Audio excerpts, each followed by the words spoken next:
Wingman, what crazy things have you done to get your friend laid? My buddy Jacob had been crushing on this girl Emma since sophomore year. I'm talking 3 solid years of watching this dude turn into a complete disaster whenever she walked by. He'd trip over his own feet, forget how to speak English, the whole 9 yards. So when she finally asked him to dinner at her place, I thought it was game over. Mission accomplished. But then the catch came out. Her older brother, Nick, had to approve any guy she brought home, like literally had to meet them first. And Emma told Jacob he could only come if he brought a friend, too, because Nick wanted to make sure he wasn't some weirdo. Guess who got volunteered? Me. I figured it'd be easy. Show up, eat some food, make small talk, let Jacob work his magic. But the second we walked through that door, I knew we were screwed. Nick took one look at Jacob, and his face went stone cold. This dude was built like a linebacker and had the personality of a prison guard. During dinner, Nick kept firing questions at Jacob like he was interrogating him. What's your GPA? What are your plans after college? How much money does your dad make? Meanwhile, Jacob was sweating bullets and could barely get a word out. Emma kept trying to change the subject, but her brother wasn't having it. That's when I noticed something. I still had my old EpiPen in my backpack from when I was allergic to nuts as a kid. I wasn't allergic anymore, hadn't been for years, but I kept it just in case. And sitting there watching Jacob crash and burn, I got this crazy idea. About halfway through the main course, I started coughing. Just little ones at first, then bigger. I put my hand to my throat and made this panicked face. Did you guys use any nuts in this? I wheezed. Emma's mom went white. Oh my God. Are you allergic? I nodded frantically and pulled out the EpiPen, making sure everyone could see it. I think I'm having a reaction. I gasped, making my voice all raspy, my throat's closing up. The whole family went into full panic mode. Nick jumped up from the table. Suddenly, Mr. Helpful instead of Mr. Interrogator. We need to get him to the hospital right now. Emma's mom was freaking out, apologizing over and over. Her dad was grabbing car keys, and Jacob just sat there staring at me like I'd lost my mind. I'll drive, Nick said, already helping me to my feet. Emma, you stay here and clean up. Jacob, you help her. Perfect. Nick drove like a maniac to the ER, running red lights and everything. The whole time, I kept up the act, wheezing and clutching my throat. When we got there, I told him I was feeling a little better, but wanted to get checked out just to be safe. We sat in that waiting room for 3 hours. 3 whole hours of me pretending to slowly recover, while Nick actually turned out to be a decent guy when he wasn't in protective brother mode. He kept asking if I needed anything, bought me water from the vending machine, even apologized for grilling Jacob earlier. When the doctor finally saw me, I told him I thought I had a mild reaction, but was feeling much better. He checked me out, said everything looked fine, and sent us home. By the time we got back to the house, it was almost midnight. The porch light was on, but all the other lights were off. Nick walked me to the door and thanked me for being such a good friend to Jacob. That's when Jacob opened the door with the biggest grin I'd ever seen on his face. His hair was messed up, his shirt was wrinkled, and Emma appeared behind him looking equally disheveled but happy. "How are you feeling?" she asked, genuinely concerned. "Much better," I said, trying not to laugh. Nick shook my hand and said, Jacob was lucky to have a friend like me, if he only knew. Jacob and I didn't talk about what happened until we were driving home. That's when he grabbed my shoulder and said, "Dude, you're insane, but thank you." They've been together for 2 years, my buddy. Jacob had been hopelessly crushing on this girl named Emma since sophomore year of college. I'm talking Disney Prince level helpless. The guy was smart, funny, and chill until Emma walked into the room. Then he turned into a malfunctioning robot. He once dropped an entire tray of food in the cafeteria just because she said hi. He forgot his own name during a group project. It was tragic, so when Emma finally invited him to dinner at her house, we thought the romantic gods had smiled upon him. Jacob was so excited he couldn't sit still for 2 days. Then came the catch. She wanted him to meet her older brother, Nick, not just meet pass his inspection. Apparently, Nick was one of those overprotective siblings who treated his sister like a princess locked in a tower. Emma said he wouldn't let any guy near her unless they went through what she jokingly called the Nick protocol. Oh, and there was another twist. Jacob had to bring a friend, too. Guess who got volunteered? Now I figured, whatever. Be a third wheel for an hour, nod politely, eat free food, bounce. I was confident. I'd been Jacob's wingman since high school. We had hand signals, backup jokes, coordinated distractions. This was going to be easy, or so I thought. The moment we walked into Emma's house, I knew we were in trouble. Nick opened the door with the dead-eye glare of a man who had seen war and was ready for more. The dude looked like he bench-pressed refrigerators for fun. Buzz cut, jawline sharp enough to slice bread. No smile. He shook Jacob's hand like he was testing his bone structure. Dinner was tense. The dining room felt more like a police interrogation room. Nick grilled Jacob nonstop while we ate. What's your GPA? What are your intentions? How much money does your dad make? Like Jacob was applying for a loan and an arranged marriage at the same time. Jacob? He was melting, sweat beading on his forehead. Fork shaking. He knocked over his glass of water at one point and nearly drowned the mashed potatoes. Emma kept trying to lighten the mood, but Nick wasn't budging, and that's when I got an idea. See, I still carried my old EpiPen around in my backpack. Used to have a nut allergy as a kid, but I'd outgrown it. Still, the EpiPen was their habit, I guess. And that night, sitting there watching Jacob flounder, I had a flash of brilliance, or insanity, about halfway through the main course. Chicken with some almond-garnished salad. I began to cough. Just a little at first, then more violently. I clutched my throat and gasped. Did you use nuts in this? Emma's mom went white. Fork dropped. Napkin flew.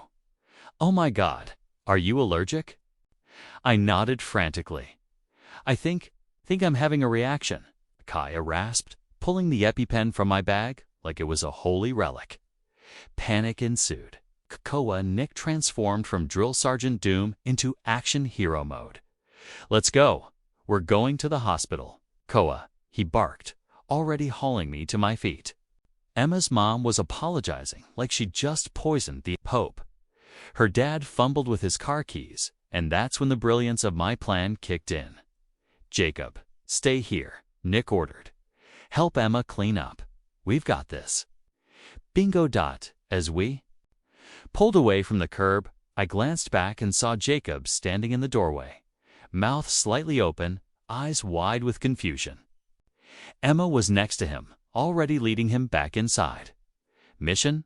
Go time. Now Nick. Nick drove like we were escaping a hostage situation. He ran 3 stop signs and blasted through 2 yellow lights. I had to keep up the wheezing act, clutching my throat while sneaking peeks at him. Once we got to the ER, I waved off immediate help and said I just needed to get checked just to be safe. We sat in that waiting room for 3 hours, and let me tell you, Nick turned out to be surprisingly cool once he wasn't grilling Jacob. He bought me water from the vending machine, asked if I needed a blanket, and even said he was sorry for being so intense at dinner. He was just looking out for his sister, he said.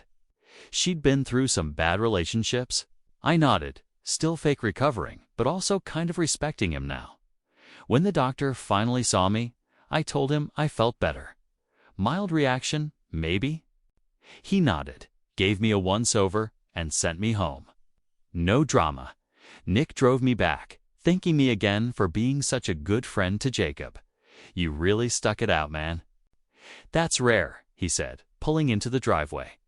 I was about to respond when the porch light flicked on. The door opened. Jacob was standing there, shirt untucked, hair tousled, smile about 3 miles wide. Emma appeared behind him, barefoot. Giggling, "How are you feeling?" she asked. "Much better," I said, barely keeping a straight face. Nick nodded, gave me a handshake, and walked back to his car. He's lucky to have a friend like you.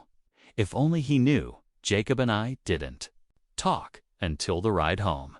We were maybe 3 blocks from Emma's when he burst out laughing. "Dude, you faked an allergic reaction. You're insane." "Hey, I bought you time." "I don't even know what to say." "You don't have to say anything," I shrugged. "Just name your first kid after me or something." He laughed. "Deal." They've been together for 2 years now. I gave the EpiPen to Jacob on their 1-year anniversary as a joke. He keeps it on his bookshelf. Best fake allergy attack of my life. At the golden anniversary, my brother announced. We all agreed. Jake gets memories. I get the $1.9 million lake house. My mom clapped. I raised my glass. Congrats, I'll just take what's mine. The next morning, I collected every item I bought. Furniture, fixtures, flooring. Only one thing was left, the box. Inside at my parents' golden anniversary dinner, the one I paid for. My brother raised his glass and said loud enough for every guest to hear. We all agreed, Jake gets the memories. I get the $1.9 million lake house. My mom clapped. My dad smiled. Mayan added, "Fair is fair." Nobody looked at me. I didn't argue. Didn't ask who he all was. I just raised my glass, let the silence thicken, and said, "Congrats. I'll just take what's mine." Then I smiled, quiet, unbothered, like someone who already made a decision because I had. I didn't come there to fight. I came out of habit, out of obligation, maybe even hope. I booked the venue, covered the $4,300 catering, paid the band up front because Dad said they couldn't swing it this month, even bought the custom cake with their wedding date etched in gold. And still, I wasn't even mentioned in the speeches. Not as a son, not as family, just as infrastructure. I sat through the toasts, the jokes, the way they laughed when my brother said he never wanted the lake house anyway. No wife, no kids. What would he even do with it? They all laughed. Even Grandpa Joe looked away. I didn't.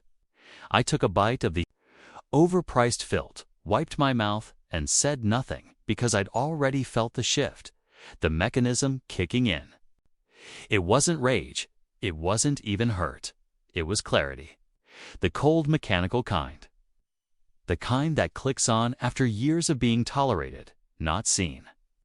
They didn't want me at the table. They wanted what I gave them. So, I left early, quietly, no scene. Just a smile, a nod to the waiter, and a note to my assistant. First thing tomorrow, itemize every asset I've funded in that house.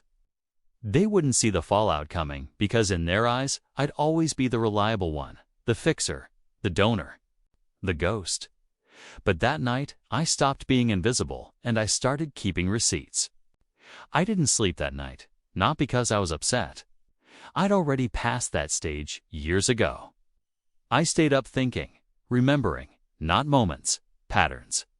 Because the lake house wasn't the first time they split the world between what I could give and what they could take.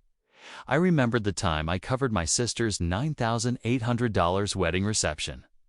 And when I asked why she didn't tell me, she laughed. You don't have a spouse or kids. Might as well make yourself useful. I remember driving 6 hours for Christmas only to find out they gave my seat to the neighbor. She's alone this year, my mom said. You'll be fine in the kitchen. The kitchen?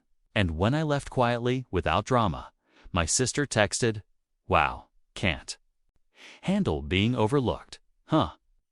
I remembered opening my banking app that night, freezing the mortgage assistance I've been paying, the streaming accounts. The joint prime gone. I remembered the text they sent me at 9:04 p.m. that same night. The one that changed everything. We've talked about it. You've always been a failure. You ruin every holiday, every get-together. We don't need you anymore. It was their idea of closure. No wonder the lake house felt like a final punchline. Because for them, I was never part of the family. I was just the funding, the emotional labor, the technician, the fallback. I paid for the landscaping that made their anniversary party possible. $12,400 and wasn't even invited. When I asked, my aunt said, "Oh, it's just immediate family. Hope you understand." When I canceled the payments, my dad texted, "Don't be dramatic." That was always the phrase, wasn't it? Oh, don't be dramatic. As if years of quiet compliance could be rewritten as tantrums the second I stopped giving. I remember the time I canceled my sister's wedding, not because I wanted revenge, but because she spent my money like she was entitled to it, like I didn't matter. They always acted like it was love, like I was helping. But what they really meant was that I was useful, that I was silent, that I'd never say no. And I didn't for years because I wanted them to see me. I thought if I gave enough, fixed enough, paid enough, they'd finally see me as more than just the one who came back wrong. But all they ever saw was utility. I pay, they clap. I give, they divide it among themselves. I show up. They humiliate me for sport. Every family function, every dinner, every milestone. I funded the performance, the illusion. The perfect family with a broken son who didn't ask for much and gave even more. They never said thank you, not once. They just assumed I would keep showing up, keep transferring money, keep pretending I didn't notice. But I noticed. I remembered how they looked the other way when I was injured. How my mom told friends, "It's fine." Really? He still has one good arm, as if that made me salvageable. I remembered my brother laughing, calling me RoboCop every Thanksgiving, like I was a party trick. I remembered my dad saying, "We're not going to walk on eggshells just because you had a bad year." One bad year. That's what he called the decade I spent rebuilding my life. That's the pattern. They don't think I matter, but they need me.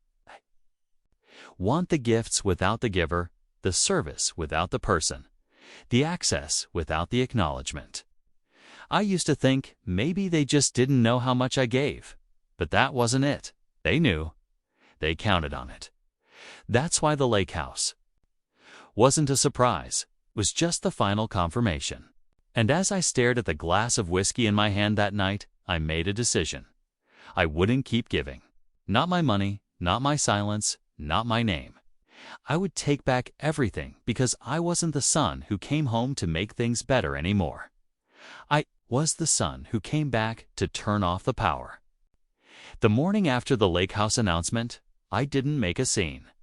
I made a list room by room, item by item. Not out of spite, out of inventory, out of clarity. Everything I bought, installed, paid for, or maintained over the years. It was mine again. By 9 a.m., I was in the driveway. My brother opened the door in gym shorts and a protein shake. He didn't say a word, just stood there like someone who realized the tide had gone out and all the buried garbage was starting to show. First, the obvious stuff. The smart lock, mine, uninstalled in 3 minutes. The surround system, and 65 inches old. I bought for Dad because he deserved a real cinematic experience. Gone, the central Wi-Fi. Mesh, I installed last year when the internet kept dropping during my mom's Zoom calls. Disabled, the lighting control app. The kitchen smart faucet, the security camera, cloud access, all gone. By noon, the house felt unfamiliar. Not because I broke anything, but because I removed the infrastructure. They didn't even realize I'd been maintaining. I wasn't malicious. I was precise. The thermostat lost its remote access. The fridge's touch panel went dumb. The backup generator. Monitor offline. Then came the financials. I opened the mortgage account, removed my cosigner credentials, triggered a review. I knew the outcome. They wouldn't qualify a loan. Not after the refinancing I helped them secure 2 years ago. Then, the phone plan, all 5 lines under my name. I transferred full ownership. If they didn't accept within 72 hours, the lines would go dead. I logged into the streaming services, canceled each one. Netflix, Hulu, HBO, Amazon Prime. Even the shared password manager, gone. Their Amazon delivery stopped. Their password, autofill, broke. Their living room TV showed only static. My brother finally said something around 2 p.m. "This is crazy." I didn't answer. I just unplugged the router and walked out. Next stop, their business accounts. My parents' firm had relied on my company's infrastructure for over a decade. Cloud backups, secure emails, firewall management, software licensing, all under my enterprise platform.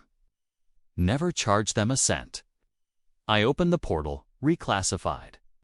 Their profile to terminate it. Clean, professional, final. Left them a message in the dashboard. This system was maintained at no cost for 11 years. As of today, it has been decommissioned. Thank you. They had no idea how much depended on me until everything stopped working. By 3:30 p.m., the clinic's front desk messaged me. "We're completely locked out. Please help." I didn't reply. I forwarded it to a colleague, told him to charge full emergency rates. Then came the real cleanup, the lake house. I'd never wanted it, but I'd paid for half its repairs. New dock, water filtration, guest cabin upgrades, all from my accounts because I was just helping. I pulled the invoices, highlighted every transaction. Then I called a lawyer. He didn't even blink. "You want to reclaim or recoup?" he asked. "Both." I said. He started drafting a claim quietly, cleanly. No scandal, just facts. Then I went back to the house. The final sweep, the dining table, $3,800. Mine reclaimed. The patio chairs bought on my car during a family emergency, loaded into the truck. The espresso machine I gifted them 2 Christmases ago. The one my mom always said made her feel like someone finally appreciated her. Wrapped in towels packed carefully. My brother tried to block the hallway. At one point, "You're not taking the flooring." Man, I just smiled and kept walking because I had the receipts. Literally, by nightfall, the house felt hollow, still intact. Just empty of everything I had poured into it. Only one thing was left. The box, old wooden. Tucked in the back of the closet where they kept old photos and forgotten heirlooms. I opened it. Inside, cards I'd written over the years, notes, hospital bracelets. A dried core from my sister's high school dance. A medal from when I still had 2 hands. On top, a folded drawing I made when I was 7.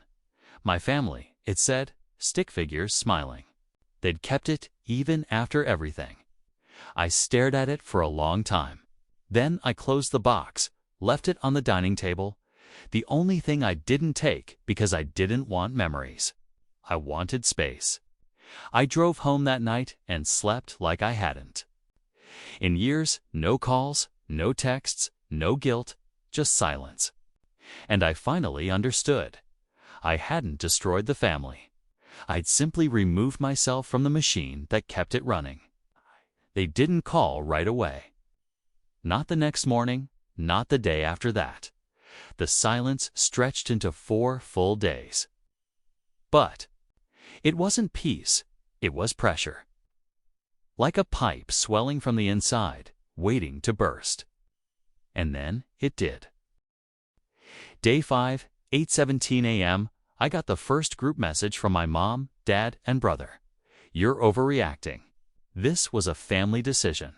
We thought you'd understand. This doesn't have to be permanent. Let's fix it. You're acting like a stranger. I didn't respond. An hour later, my mom sent a separate message. I'm ashamed that you're trying to punish us instead of talk. This isn't you. You're not a monster. That was the tone.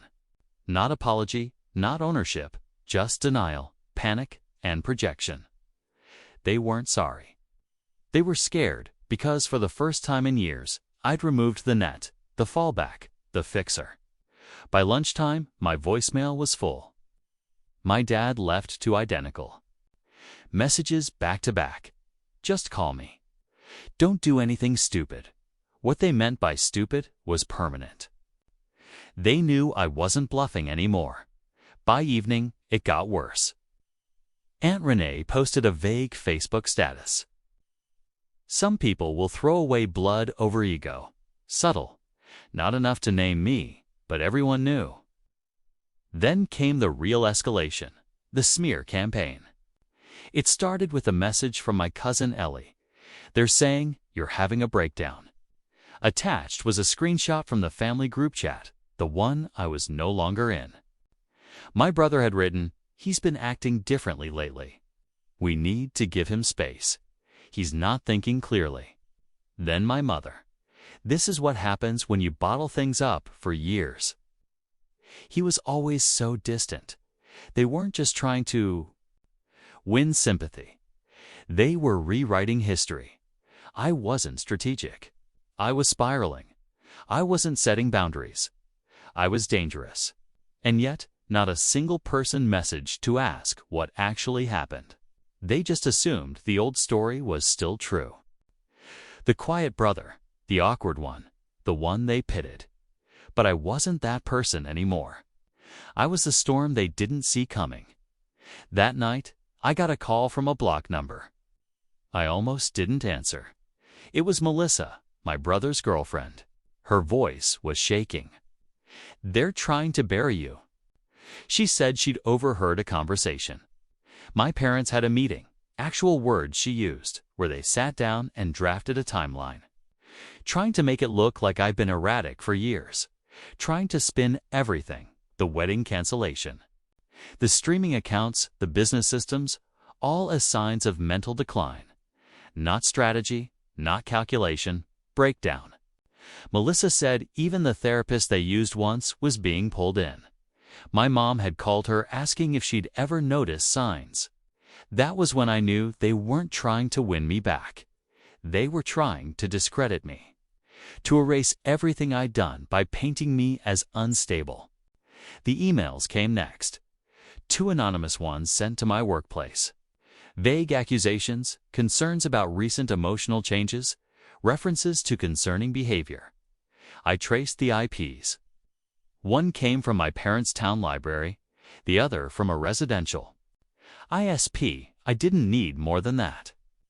They were desperate, and desperate people stopped hiding their hands, but I didn't respond, not once. Not to the messages, the posts, the calls. I let the silence speak for me because I knew what came next, confrontation. And sure enough, Sunday afternoon, they showed up. My mom, my dad, my brother standing at my door like it was Thanksgiving and they were dropping off a pie. They didn't ring the bell, just stood there, 3 actors waiting for their cue. Let them stand for 2 full minutes, then opened the door, didn't invite them in, didn't smile, just said, "You have 5 minutes." My mom started crying instantly. Not from grief, from exposure. She wasn't sorry, she was cornered. She went into a monologue about family, about misunderstandings, about how badly this has spiraled. My dad followed with his line. "You've always been intense, but this isn't you." My brother didn't speak, just stood there, jaw tight. I waited, and then I said it. "You're not here because you care.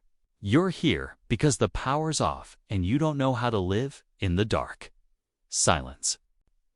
Then I looked at my mom. "You let them say I was crazy." Looked at my dad. "You watched it happen."